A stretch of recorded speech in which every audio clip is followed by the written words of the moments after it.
સ્વામિનારાયણ આરે સંવંત 1877ના આસો સુધી દ્વિતીયાને દિવસ સ્વામી શ્રી સહજાનંદજી મહારાજ ગામ શ્રી કારિયાણી મધ્યે વસતા ખાચરના દરબારમાં ઉત્તરાદે 12 ઓરડાની ઓસરીએ વિરાજમાન હતા અને સર્વે શ્વેત વસ્ત્ર ધારણ કર્યા હતા અને પોતાના મુખારવિંદની આગળ પરમહંસ તથા દેશ દેશના હરિભક્તની સભા ભરાઈને બેઠી હતી અને શ્રીજી મહારાજની આજ્ઞાએ કરીને નાના નાના પરમહંસ આગળ આવીને પ્રશ્ન ઉત્તર કરતા હતા.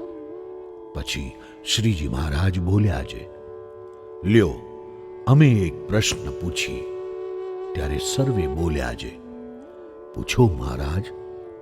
પછી શ્રીજી મહારાજ બોલ્યા છે, એકની બુદ્ધિ તો એવી છે જે દાડાથી સત્સંગ કર્યો હોય તે દાડાથી ભગવાનનો તથા સંતનો અવગુણ આવે ખરો, પણ રહે નહીં, ટળી જાય. પણ એમને એમ ગુણ અવગુણ આવ્યા કરે, પણ સત્સંગ મૂકીને કોઈ દિવસ જાય નહીં. શા માટે છે? એને બુદ્ધિ છે તે એમ જાણે છે આવા સંત બ્રહ્માંડમાં ક્યાંય નથી અને આ મહારાજ વિના બીજો કોઈ ભગવાન નથી એમ સમજાણું હોય માટે સત્સંગમાં અડગપણે રહે છે. અને એકની તો એવી બુદ્ધિ છે જે સંતનો અથવા ભગવાનનો કોઈ દિવસ અવગુણ જ આવતો નથી અને બુદ્ધિ તો એ બેયની સરખી છે અને ભગવાનનો નિશ્ચય પણ બેયનો સરખો છે. પણ એકને અવગુણ આવ્યા કરે છે ને એકને નથી આવતો. તે જેને અવગુણ આવે છે તેની બુદ્ધિમાં શો દોષ છે? એ પ્રશ્ન નાના શિવાનંદ સ્વામીને પૂછીએ છીએ. પછી શિવાનંદ સ્વામીએ એનો ઉત્તર કરવા માંડ્યો, પણ ઉત્તર થયો નહીં. પછી ભગવદાનંદ સ્વામી બોલ્યા છે, એની બુદ્ધિ શાપિત છે.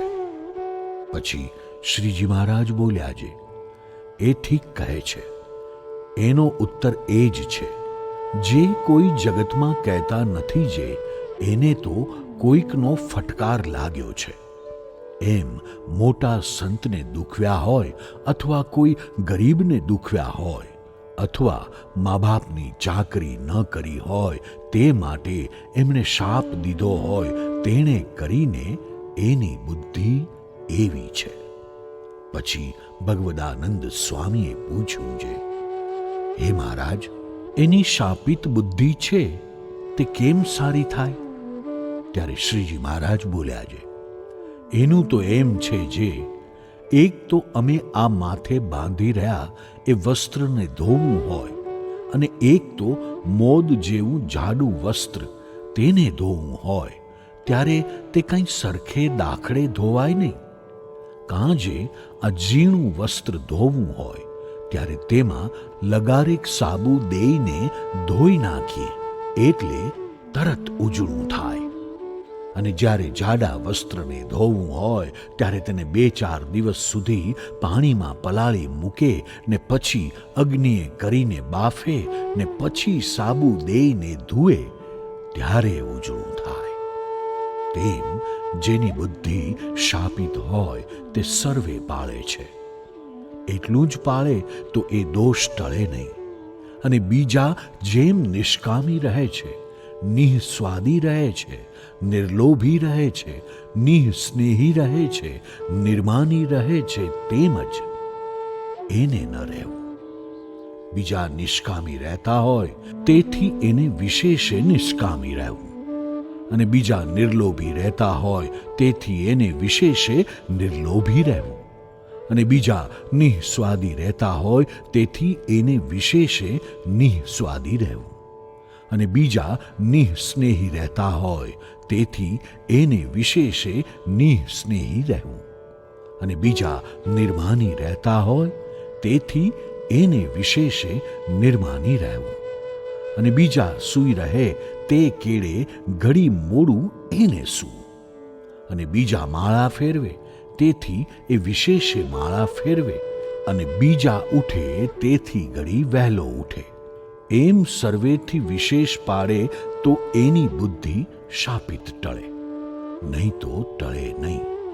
પછી મોટા શિવાનંદ સ્વામીએ મોટા યોગાનંદ સ્વામીને પ્રશ્ન પૂછ્યો છે, કર્મ મૂર્તિમાન છે કે અમૂર્ત છે?